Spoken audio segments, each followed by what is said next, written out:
Seconds out. Round 3. A very impressive opening 4 minutes from the young man coming out of the red corner representing Wales, the teenager born 19 years ago in the Yemen, Mo Nazir. Gold medal winner in the Tamar tournament in Finland in October of last year, and the man who got the best boxer award, and he's 11-3 up against his Irish counterpart in this 48 kilogram, the light flyweight final, Jimmy Moore from the St Francis's Club in Limerick.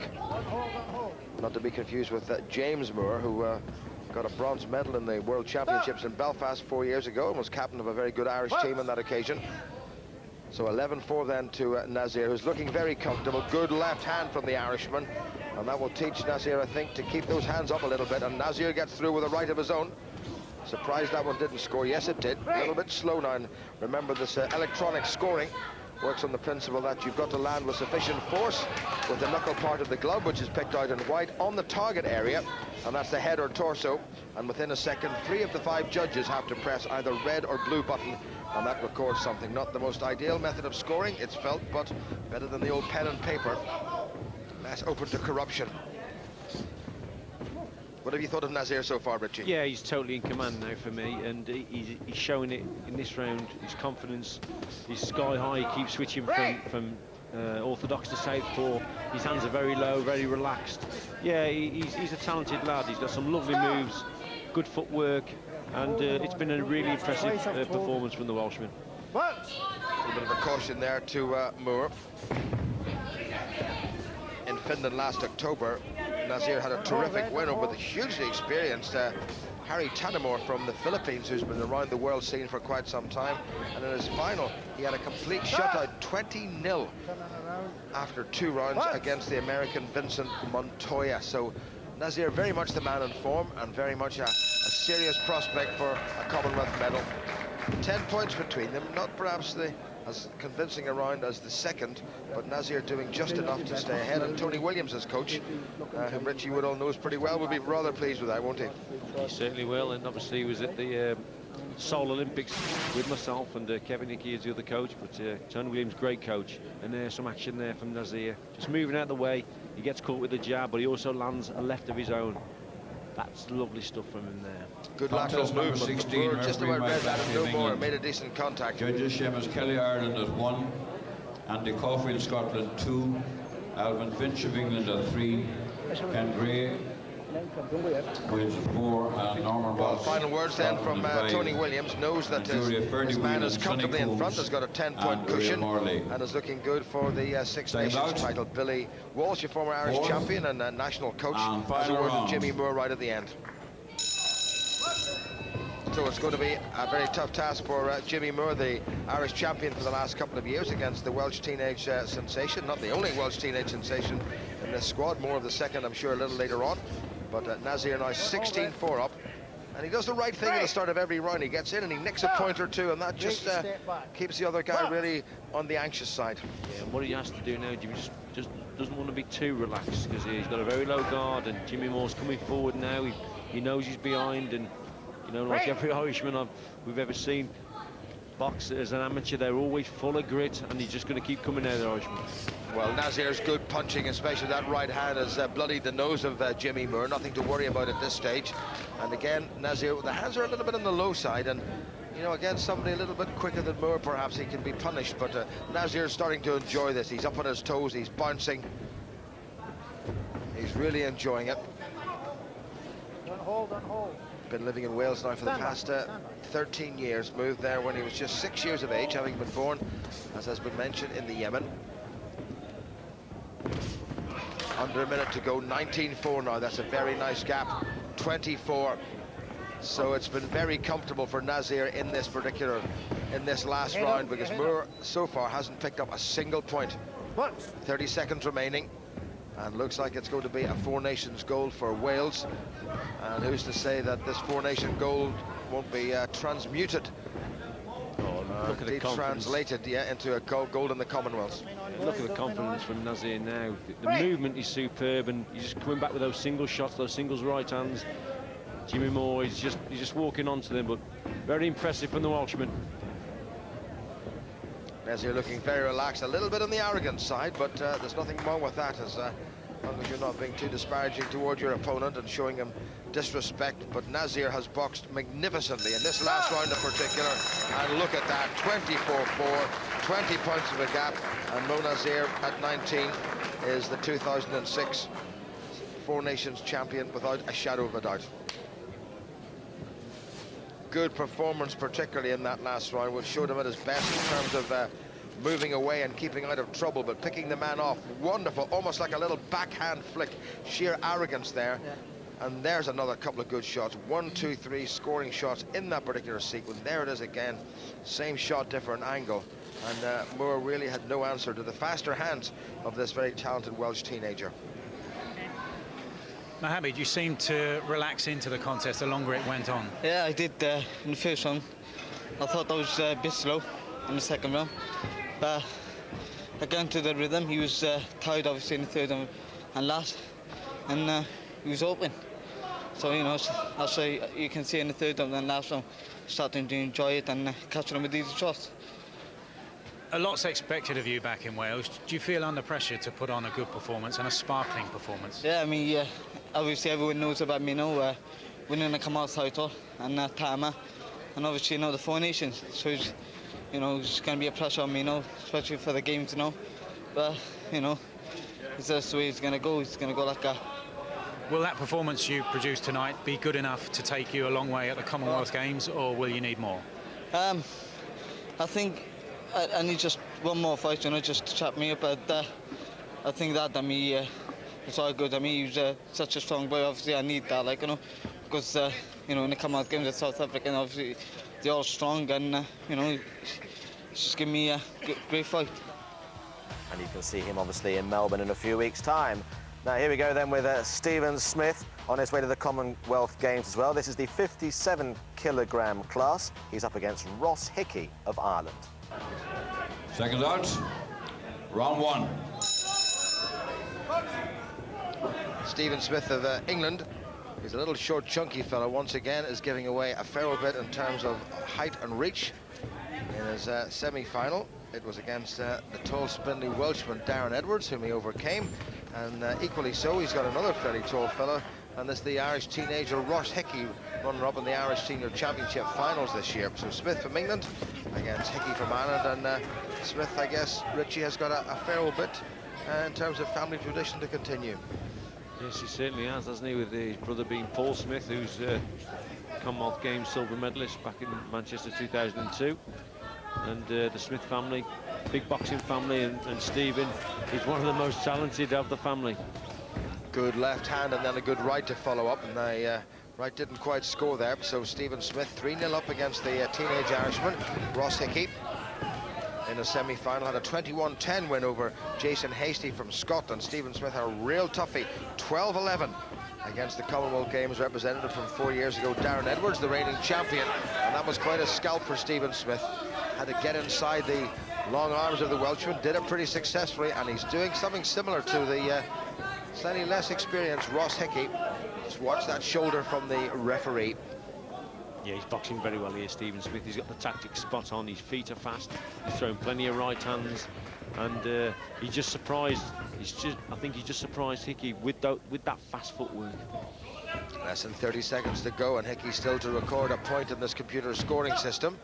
Let me just remind you again that you've got to land with the knuckle part of the glove, which is the bit picked out in white, on the target area, which is the head or the torso, and within a second, 3 of the 5 judges have to press either red or blue button if they think that a scoring hit has been landed, and that's translated into a point on the scoreboard. All very simple, all very convenient.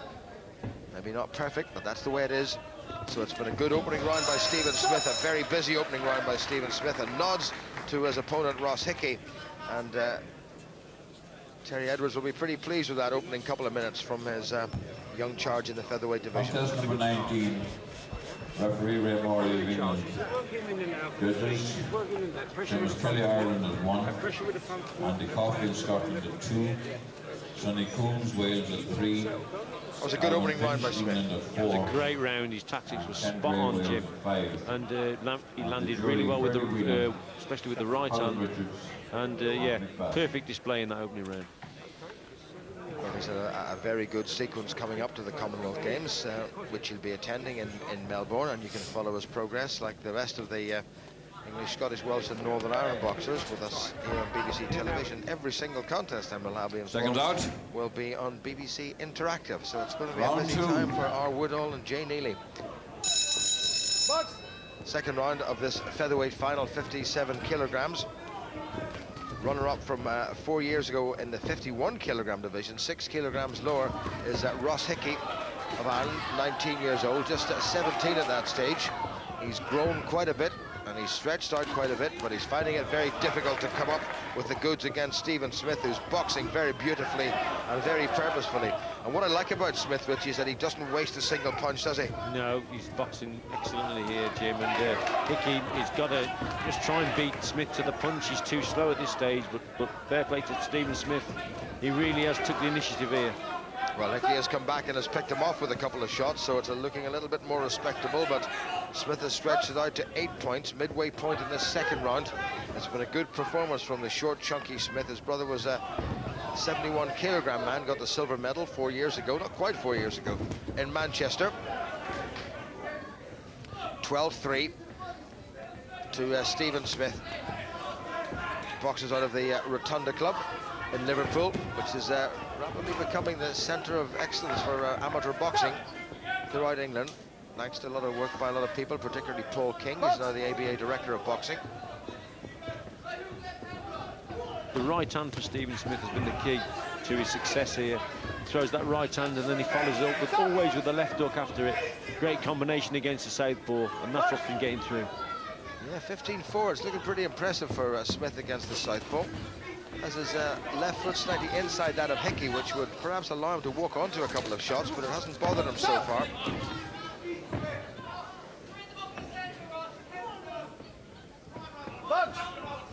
Referee giving them both a bit of a caution.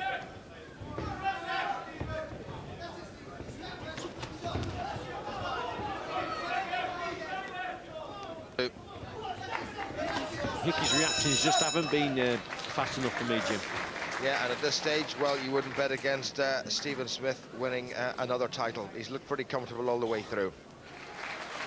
And he was very comfortable all the way to the end, eventually winning by 31 points to 10. Here's what he made of it afterwards. Stephen, you took control right from the start. Was that the plan? Yeah, really. I don't like playing catch up. You make mistakes, so the game plan was just get a lead and then hold it. And it's a lot easier, a lot more confident knowing you're winning. And I just went out to have a first gut round, which I usually do. Both days here, yesterday when I beat Dan Edwards, who's a top kid, I switched off in the third round a little bit, which I've only started my training really 7th of January, so this is just on the way to the Commonwealth. I'm not peaking yet. This is just, I'm delighted with a gold medal here. I come here to win, obviously, but a loss wouldn't have been a major upset for me because my aim's Commonwealth Games. I want to get the gold there. Really, I mean, that's your genuine aim, because your brother Paul won a silver medal last time out, but you can go one better?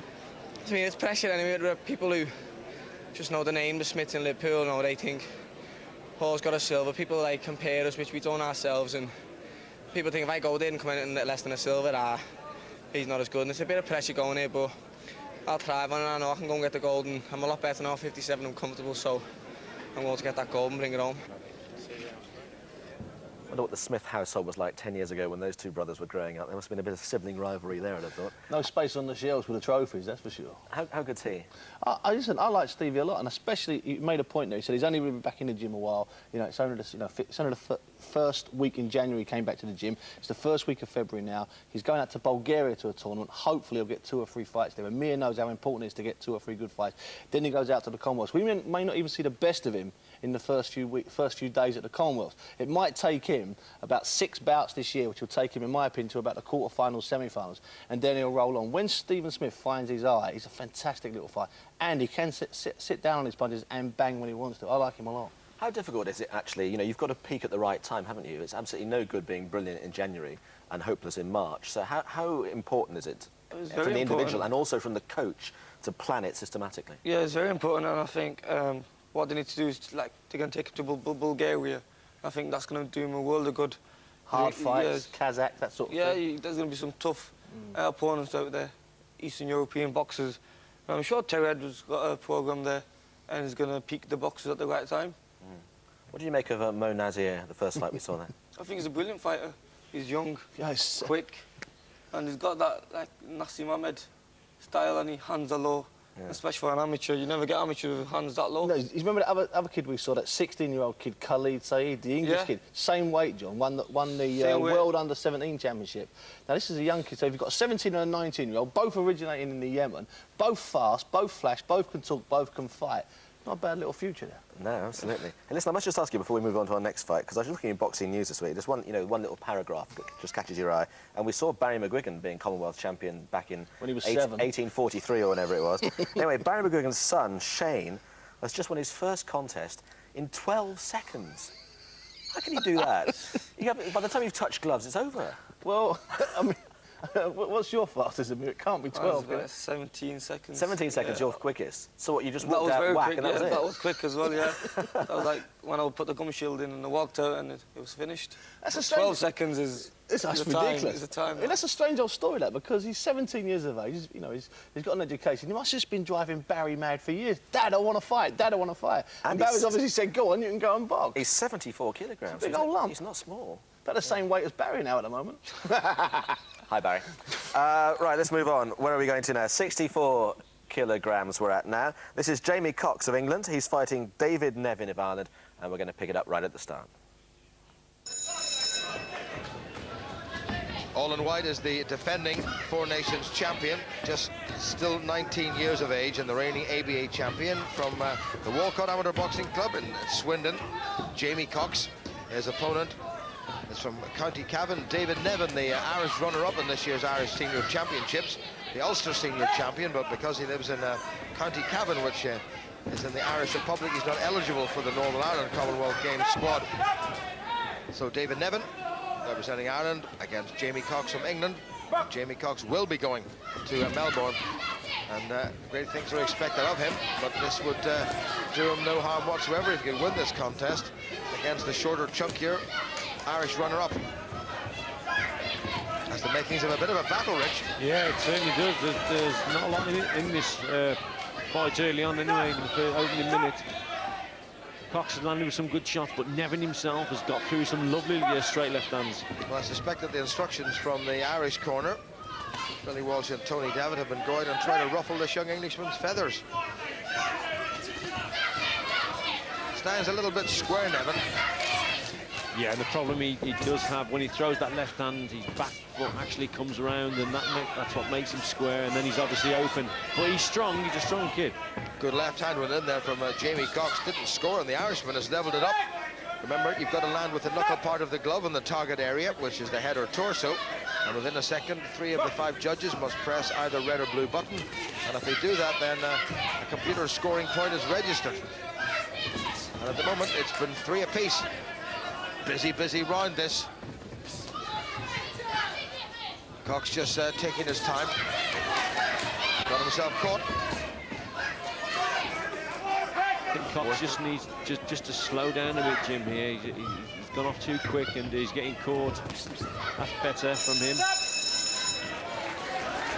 Good finish to the round, but it looks as if Ireland's David Nevin has finished it the stronger of the two.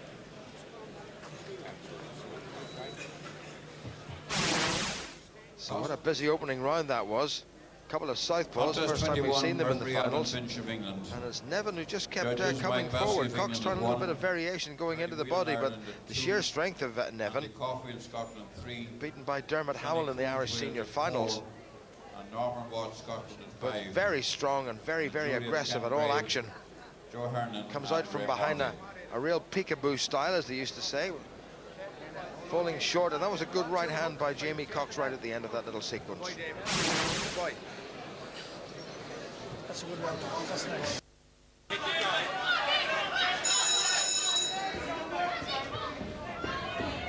2 of the 8 minutes of boxing successfully negotiated. 4-3 to Ireland, the light welterweight division, this, the 64 kilogram division. 4-3 to Ireland, as we said. David Nevin in green against Jamie Cox of England. Jamie Cox, I'm sure, won't want to lose this one. He's getting himself caught. He's got that chin too high in the air, Rich. Yeah, he did get caught there, but he also caught Nevin with a lovely straight left hand himself. And he's just got to slow down and get the measure of this guy. Nevin, as I said, when he comes forward, his back foot comes round and that he makes himself square on, and then he's open. So maybe Cox should switch the attack downstairs and bring him on some body shots. Both very nicely matched, not much between them in terms of height, and again it's the Irishman who gets in first, and that really should square the matter up, and it has indeed. Good left hand from Cox, however, and that did score. Sometimes takes a little while to register, but it did. Well, Jamie Cox back in the lead. This is a very fascinating contest. Again, it's Nevin landing with that left hand of his, but it didn't score.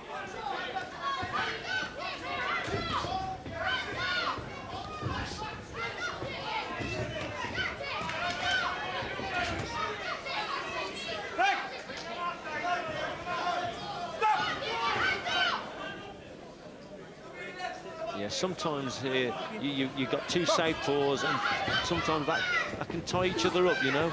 And maybe I think they're both finding each other just a tad awkward. Just watch the head from the referee to Jamie Cox. He's really to just step up the work rate, but Nevin is keeping on him all the time. Once again, a good left hand from the Irish runner-up, and that's leveled it. This is fascinating. Chance of a 20-point gap opening up. I'm quite sure by the end of the third round this is going to go right to the very last bell, I have a feeling. Good left to finish with by Jamie Cox. Not sure whether it's scored or not, but David Nevin will be particularly pleased with that. Had a very tough semi-final against the good Scot Mark Hastie. 12 apiece it was, and then he won at 36-32 on what they call countback. And Cox came through against another Jamie Rees from Wales. Had it a bit easier, 28-7. But he's not getting it easy by any stretch of the imagination against this nuggety Irishman. Both good high guards, similar styles. Nevin getting in quickly, Cox taking the shot and catching him again. Look at that great exchange, Rich. That was a great exchange, yeah. 2 or 3 shots were landed by both boxers there. Cox just stepping back a little bit and bringing his opponent onto the punch. But hey, they're both there's nothing in it. They're both landing punches. Second out. On the inside as well. Round 3.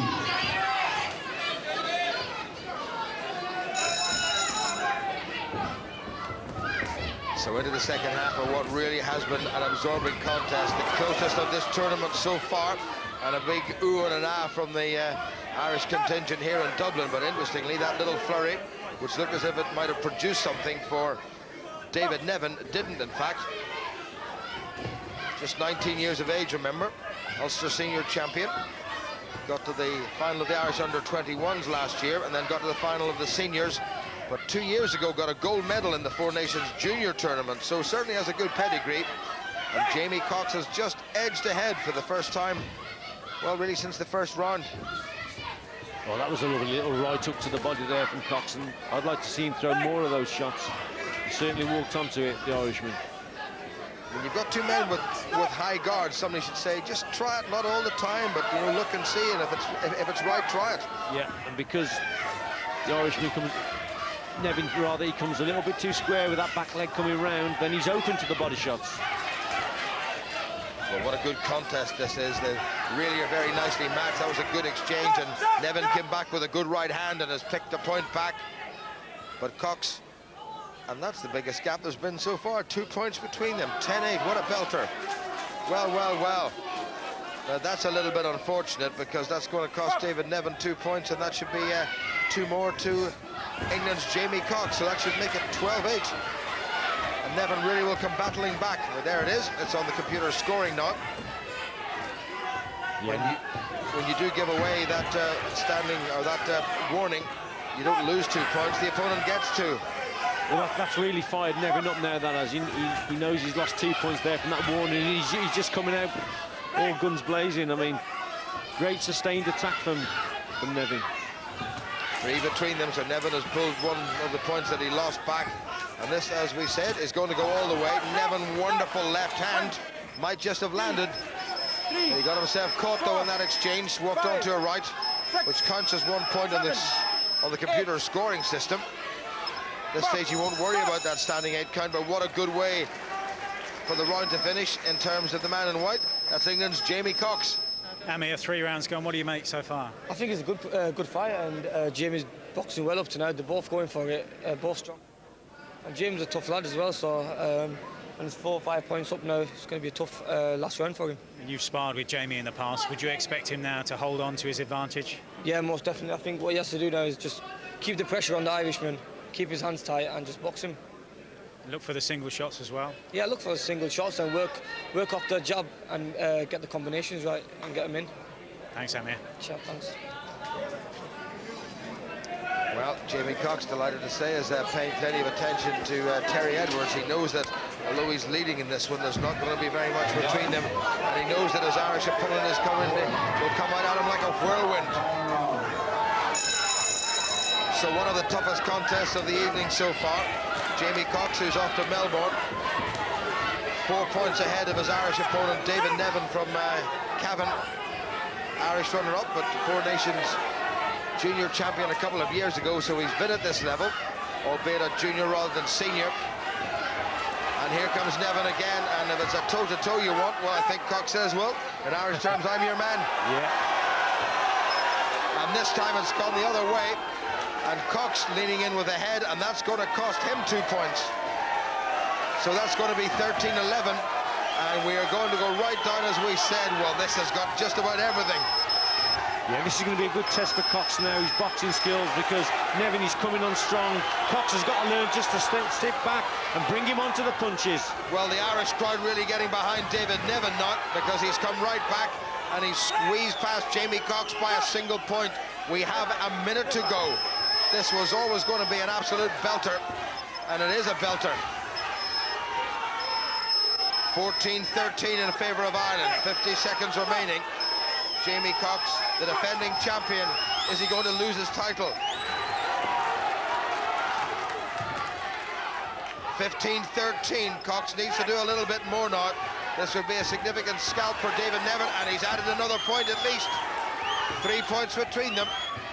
Cox has let this one slip. He was very much in the driving seat at the start of this round at 13-9, and he has conceded 7 points and only picked up one himself. Needs a stoppage, perhaps. 17-14, Nevin has shown Richie great strength. Yeah, he has, no doubt about it. Nevin's sustained pressure here has been the difference, and a little bit disappointed in Jamie Cox. I thought he'd have found the quality shots, but it's Nevin who's been coming on strong. Good shot by Cox right at the end. Has he got time to do it? If he levels it up, they'll have to go to count back, and there's only one between them. Cox needs one more to square it up. Can he produce a point from somewhere? He may just have done that. Nevin has been told by the corner, hang on, and that's it all over. Shot at the end by Cox. Nevin has squeezed home 17-16. Cox needed just one more shot to tie it at 17 all, and to go to count back, but the highest and lowest of the 5 judges' scores are discarded, and then they add up all 3, but it didn't go to that, because Jamie Cox has lost the title he won last year by a single point. And this was a frantic last round, and the discipline was shown by David Nevin, and Cox lost himself a couple of points. He got himself caught there, and I think he lost his discipline just a little bit. Well, look at this. This was non-stop, battering all the way through. The referee split them up, and what a finale that was. Nevin short and chunky, and well, just out-muscled Jamie Cox right at the end, and the Englishman can have no complaints. Well, you can see how much it meant for an Irishman to win that title on a home territory. Great scenes at the end there. Although I suppose you might argue about the scoring there, or mightn't you? Well, I personally think that Jamie Cox did enough. But there again, he was, as we said here, we watched it, he's stunned by what he did, even in frustration, what he did in the last round, to lose those 2 points, which is what happens when you have a public warning. I mean, that was stupid and really, really, really not very clever. Not often you see 2 southpaws fighting each other. So how does that sort of change the dynamics of a fight? Well, it makes it awkward for them both, because they normally fight orthodox boxers. There's not that many southpaws out there, so it makes it hard for them. But I really thought he won that fight, and Cox.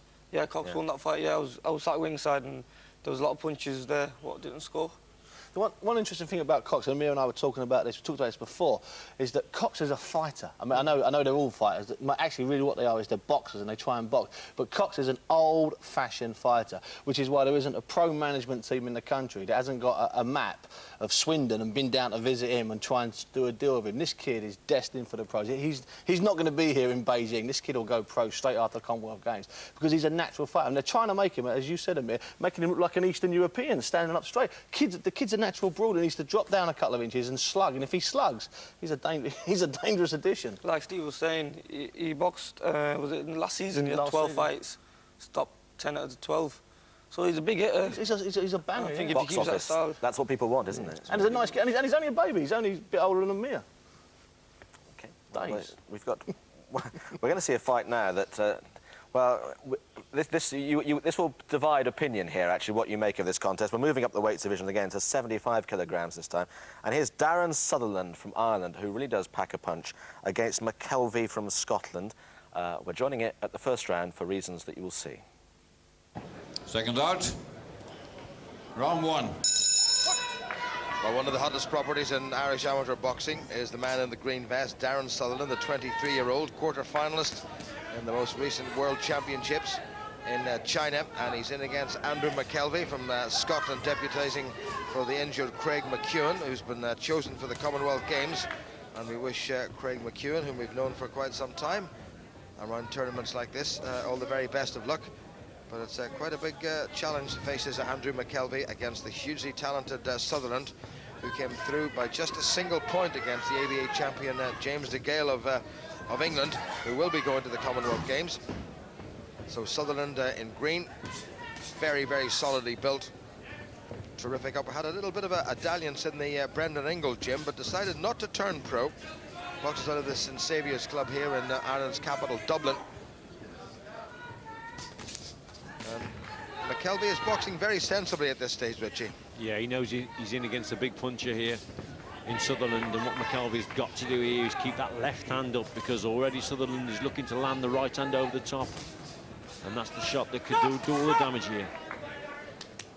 Don't slap from the referee, and Andrew McKelvey has pulled one back. What impressed me in Sutherland's semi-final against James DeGale was his ability to change from the left hook to the body very quickly to the left hook to the head, and that surprised DeGale a little bit, who had a little quiet moment perhaps in the second round, and that cost him the contest. There's a good right hand.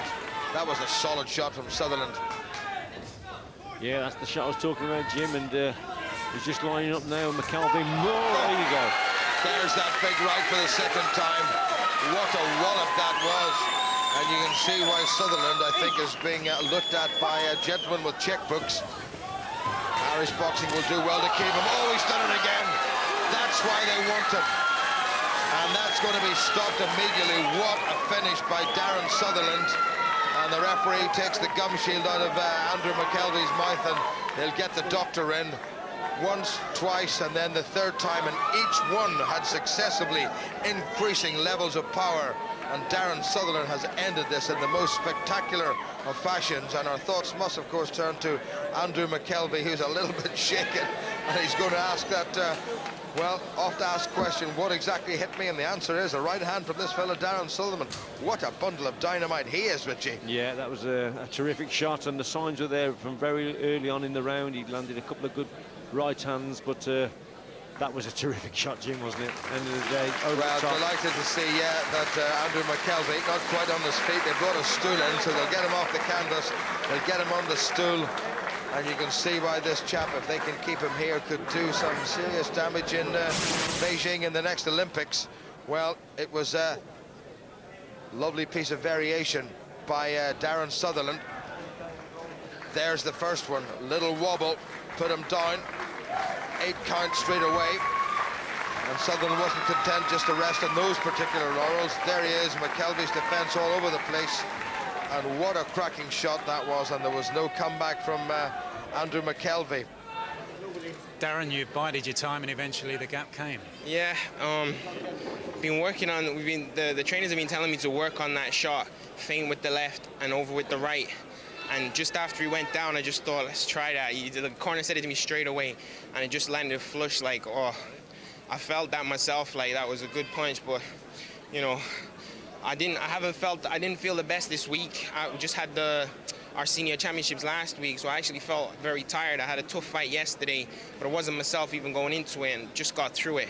But a bit of food into me today and feel a bit better, so I'm happy it ended early.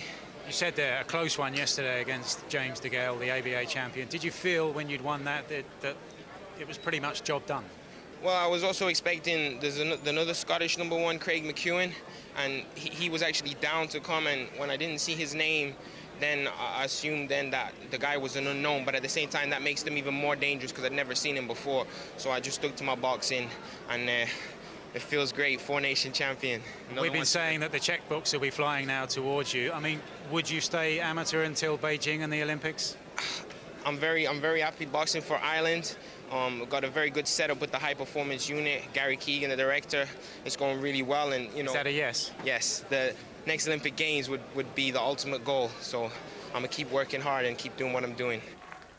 Well, we shall see about that. But that was one of those conclusions to a fight when you watch it, you just flinch. You go, oh. I mean, you do, John, and the terrible thing is, and I'm Johnny Wise guy, we were watching that live feed from Dublin here at the BBC last night. I know Amir was ringside, and there were 3 or 4 of us in the room, and we were shouting after the first knockout to Dr. John McKay, he's the Scottish coach. We were saying, John, stop it. We were screaming at the TV screen, and the TV screen never listens. That's the way it works. And all of us, I swear, the 3 of us who were sitting upstairs, we were like this at the knockout, and it came. You don't have to be smart to it. That was a guy who was out of his depth against one of the most dangerous top 10 amateur in the world. Well, you don't often see, though, in an amateur contest, a punch of that ferocity, do you? Oh, you do it unless it's a mismatch. You do it in the mismatches, and that was an outrageous mismatch. You know, it happens in the pro game, it happens in the amateur game. And in the amateur game, generally, the referees and the cornermen call it off quicker. In the pro games, they don't. They wait until someone's on the floor. I mean, let's see the first knockdown.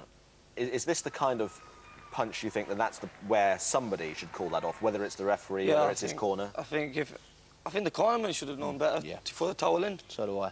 Because he was hurt when he was hurt then. And clearly out of his depth. He was, yeah. And if you look at Sullivan, he's built as a professional. Yeah. If you look at his shoulders and stuff.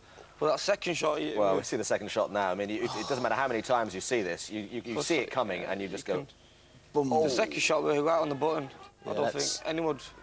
Anyone, a world champion, whoever, I think. You're absolutely right. Any middleweight he hits with that shot is going to go down. Yeah, he was not the guy's hands are down here, poor Andrew. You know, he's not in it. I mean, you know, this kid Sutherland's an interesting kid. I mean, he's got a good story to tell, hasn't he? It's beyond the story. When he was 15 years of age, he was working on a film in Dublin, and Brendan Ingle, the great whispering boxing guru from Dublin, who lives in Sheffield, as an extra, and Brendan took over a young kid called Ishan Pickering to star in this film as a Spanish boxer, because, you know, Ishan's, got a little bit of colour in it.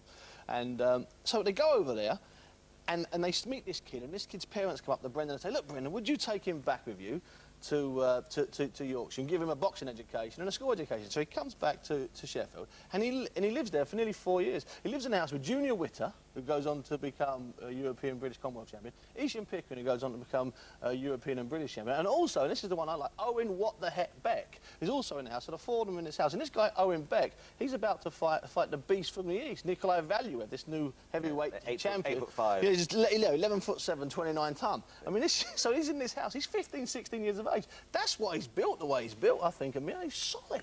How far could he go? He's not going to hang around till Beijing, is he, if somebody comes along with some money? The Irish pay a lot of money, as far as I'm concerned. Yeah. We hear they pay a lot of money, a lot more than the English and the Welsh and the Scottish amateur boxing authorities. If they pay the kind of money that I hear, then he might well stay for 2 more years. Because we're led to believe that the British, the English hierarchy within the Commonwealth Games movement, the amateur boxing world, are going to try and get the guys who go to Melbourne to sign contracts to stay amateur until Beijing, offering them, lottery grants this and benefits there. But that's a big call. Do you think that's a big call for somebody to make a kind of 2.5-year commitment, isn't it? Yeah, but it's going to do them a world of good. That is, if to do that. If you look at the team what went to Ireland, it was the second and the third team. England didn't send the Commonwealth team. That's there right. might have been 2 boxers, which was about 2 Cox or 3, yeah. and Smith and DeGale. Yeah, really. But yeah, I think if that was the first team, it would have been different results. The one big problem, John, with offering the money is, as we found with Amir, and I know, you know, it's not just coincidence that he's here, and we've had this conversation on this sofa several times in 2004 and several times in 2005 with Amir, and Amir will tell you, I'd love to go to the Olympics in 4 years' time, but at the end of the day, I've got to do this, I've got to live, and Amir said that on this show. So these kids would do the same thing, man. You know, these kids all would love to go to the Olympics. They know the benefits of winning an Olympic medal, but at the end of the day, they might want a house, they might want a car, they might want to not have to survive on 200 quid a week. Okay. Hey, listen, you were talking about the golf earlier on. Yeah, don't Dubai tell Desert what's happened Classic. now. Well, no, because, you know, Else against Woods. Woods had to get a birdie on the 18th to take it into a playoff. No. Is there anybody in the world who can put your house now? on to get a birdie on the 18th to go to a playoff? So it's Else and Woods in the playoff in the Dubai Desert Classic. We'll let you know how that goes in about the next, well, however long it takes. Right, let's move on then to another fight in Ireland over the last 48 hours. This is at 91 kilograms. This is Stephen Simmons from Scotland fighting Ian Timms from Ireland, another Irishman, to make it through to the final. Well, we've had two very bruising and somewhat untidy rounds in this heavyweight final. But at the halfway stage, and are now well into the second half, I should say, Scotland leading Ireland by 5 points to 4. Steve Simmons from Scotland, the runner-up a couple of years ago when he was stopped by England's Tony Bellew against Ian Timms from Ireland, who in a semi-final here outpointed the 3 times ABA champion Bellew by a pretty comprehensive score of 27-17. And we're very disappointed with his performance, and even more disappointed that he's not going to the Commonwealth Games. But Simmons is going to the Commonwealth Games to represent the Scots, who have decent hopes that he may well come back with a medal of some sort. Ian Timms was kept out of the Irish team for competitions like that successfully by the Reynolds brothers. First of all Stephen, and then by Alan. Bit of blood coming now from the nose of Timms, quite a lot of blood as it seems. The referee's going to just try to clean that away if they are worried about it, checking just that the blood is not coming from a cut, but nothing to worry about. Yeah, that's a lot better, just a little wipe of the old hanky and you're fine again, dear. So 6-5 to Scotland. Timms, I think that Bellew contest took an awful lot out of him, and both men looking for the big right hand. Yeah, I mean, it's a bit scrappy now. With Sims, I mean, if he's going to the Commonwealth Games, he's going to have to get that guard up a little bit better, but he's landed with a couple of good shots there. Yeah, good right hand there. Yeah, and there was a good left one in before, which set the whole thing up. So better boxing now by Simmons, who's had a very busy 2005. Got a gold in a multi-nations tournament in Austria, and got a silver in the Tamar multi-nations in Finland, which is one of the best tournaments in Europe. Simmons' nose now is a bit messy. Tim's nose, I should say. Simmons coming forward, gets him again with a right hand. Yeah, it was a great shot, Jim, really was. Around the corner, lovely right hand. Tim certainly felt that one. Well, if Simmons goes on to win this for Scotland, they will be in pretty good fettle going off. That's a bit untidy to the Commonwealth Games in Melbourne. Don't forget all the boxing action from what's going to be a pretty good tournament here with us on BBC television. And if you've got that little red button, you'll be able to see every single thing on interactive. Good round. See what happens when you throw the right straight? All right. The Scottish coach who hails from New Zealand will be pretty pleased with that, especially that last round by Stephen Simmons, who opened up a very decent gap against his older opponent, Ian Timms from Ireland. Timms' hands held up, and let's see, does he drop them? That was a good right hand and a good left. Nice little sequence by Steve Simmons, wasn't it? Yeah, it was good work there. It was a cuffing shot, but then the left hand was straight, and that's one I think did the damage. And there's that right hand, and that's the one that brought the count. Cracking little shot right round the corner. Tim's just closing his eyes, and you've got to keep them open. I know sometimes it's hard when you get a crack, but Second took out. his eye not off the ball, but off the glove, and walked onto the glove. And final round.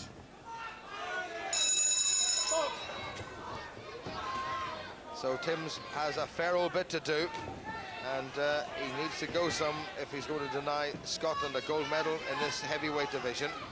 Stephen Simmons lost last year to Kevin Evans, lost the year before to Tony Bellew. Is just a matter of a minute and 40 seconds away from a heavyweight gold in the Four Nations for Scotland.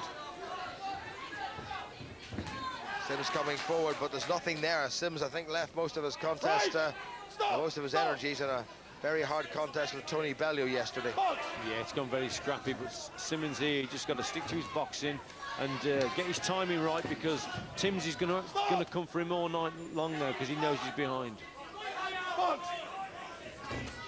Well, Simmons' face is quite badly marked. He's swollen under both eyes. Timms has still got a fair old bit of blood that's just seeping from his nose. Started off at a lively pace. Oh, good shot by Simmons. Timms really got hurt. That's the second big right he's walked onto. And if anything, that was harder than the first, and that's going to be another standing 8 count. Remember, 3 in 1 round or 4 overall, and the referee has to stop the contest. And you just feel that if Steve Simmons can land one more, the referee might stop this in favour of the Scot. But 30 seconds to go, and Simmons is well in control in this contest. Lovely jab from him again. Put Ian Timms right back in his heels. Yeah, Timms is still dazed by that, Jim. What Simmons has got to do now is just step on the gas and really sustain that pressure. And he's there for the taking now, Timms. Simmons, I think, is just looking for one more shot, but there's 10 points between them. He doesn't want to get careless, and I'm sure he won't. But this has been a good performance by Stephen Simmons against the man who beat the 3 times ABA champion Tony Bellew from England. Good win by Stephen Simmons from Scotland.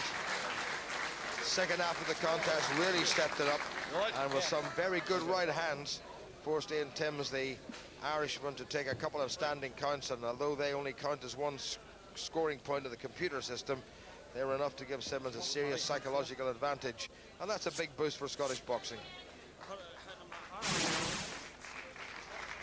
Well, it was the big right hand, and at that stage, Timms is very wobbly. That was a belter, Rich. Yeah, I mean, Timms just walked onto it, didn't he? And he had his guard so low. Right hand over the top. There it is. Great shot. Closed his eyes just as the punch was being delivered. I think me and you would have closed our eyes on that one, Jim, though. Yes. I'd have done it from about 50 feet away, I can tell you. Good finish there by Stephen Simmons of Scotland. And Ian Timms susceptible to that right hand. And Simmons really did punish him. Timms having to hold on. And it was a Scottish victory. Stephen, well done. What did you make of your performance tonight? It was good. It was a cagey first 2 rounds. I was just trying to get my jab using. It wasn't really. It was stepping back, getting out the range, but I was stepping in a lot more with the shots third and fourth round, and putting the punishing right hands in after them, getting them working. He boxed in the semi-finals. You didn't. Do you think that made a difference in the end? Oh no. Well, 2 years in a row, I've boxed in the semi-finals, and I've been unlucky in both the 4 Nations. Beat by a point last year by Kevin Evans, a really experienced guy, and the year before it was in the final. I had the fight in the semis, and Bellew had the bye, so it doesn't really make any difference. It freshens you up, really. But you still had to produce, and how does that boost your confidence now in the run-up to Melbourne? Oh, Melbourne's mine, definitely. Well, be really, really fit. And nobody's taking a gold medal apart from me. I'm coming home with that. Well done. We'll see you there. Thank you. Well, from talk of Commonwealth Games gold medalist to a man who's been the bronze medalist in the last 2 games in Manchester and Kuala Lumpur. This is Kevin Evans from Wales up against Derek Chisora from England at 91 kilograms. Round 2. So Kevin Evans, super heavyweight champion in the 4 Nations in 2002 and again in 2003 on the receiving end, but without conceding a point to the hefty-looking English champion, Derek Chisora. Won the ABA title by defeating Tom Dallas. And in the semi-final, the combined services and Navy champion Sam Scott, who he defeated just 24 hours ago in a pretty tough semi-final. So how much has he got left? At the moment, he's trying to do a bit of holding. Evans conceding a fair bit in weight, but it doesn't seem to make any difference. Evans moving very nicely. He looks in pretty good shape. Yeah, he's in good condition, boxing well on the back foot. He's got to watch when he goes back in a straight line, though. It's a classic mistake. Right at the very start of the round, Chisora charged out, and Kevin Evans went straight back into his own corner. Terrible mistake, really, but the Englishman didn't score off it. A lot of experience there, and Evans using all that experience, tying Chisora up, and of course he's boxed in a couple of world championships and got bronze medals in '99 in Houston. Bronze in the Commonwealths 4 years ago, losing out to on a cut-eye decision to David Dolan. 5-1 now to Evans, boxing very tentatively. Sometimes in the past we've seen him really charge forward, but he knows he doesn't want to be in too close against a man who's probably, you know, 1.5 stone, maybe 2 stones heavier than him. Exactly, he's boxing very, very cleverly here. He's maintaining that gap. He knows he must keep the contest at mid and long range. When Chisora's on the inside at close range, it's his fight. Chisora coming forward. 5-3 to Evans, coming up to the end of the second round. Chisora's closed the gap now to a single point. Evans, who's off to Melbourne, won't want to let this one slip. Needs him, give himself a real boost before he makes the trip. And he's got a fair old bit to do. Too much out, don't care, boy. Okay, you stood there, take up the cuts and all that, keep the head up. There's a 2 in the way. No need to stay there. Right, no need to stay there at all, okay? 5-4. So Kevin Evans, the defending champion, just on the receiving end a little bit, and does the sensible thing, tying up the bigger man. I mean, Chisora looks absolutely enormous compared with Evans, who probably could still make heavy. That was a solid right hand come through from the reigning English ABA champion. He couldn't quite press home that advantage, but Evans certainly felt the power of Chisora.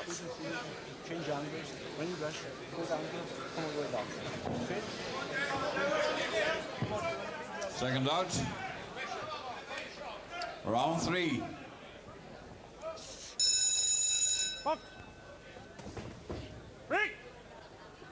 Midway stage, only a single point between these two super heavyweights. The men who weigh in at more than 91 kilograms, that's about 14.5 stone and upwards. And certainly Derek Chisora wasn't at the weigh-in, but looks to be an awful lot heavier than Kevin Evans, who's been around forever, it seems. Chisora just needs to step up the work rate. I thought Chisora was quite impressive in his ABA final this year, Richie. It's not a bad division in England, the heavyweight, the super heavyweight division. No, that's right, and obviously at the top of the tree is Davy Price, isn't it? There's no question about that. But Chisora, yeah, he's a strong kid, and when he works on when he gets to his opponents, when he works in at close range, he can be very dangerous. And Kevin Evans knows that. Well, it was interesting that we had expected most of the England Commonwealth Games selections to be here, but under some regulation, which is maybe a little bit obscure, they decided that it was going to be, in the main, the ABA champions rather than the Commonwealth Games picks, because this actually is supposed to be a tournament for the champions of the 4 nations.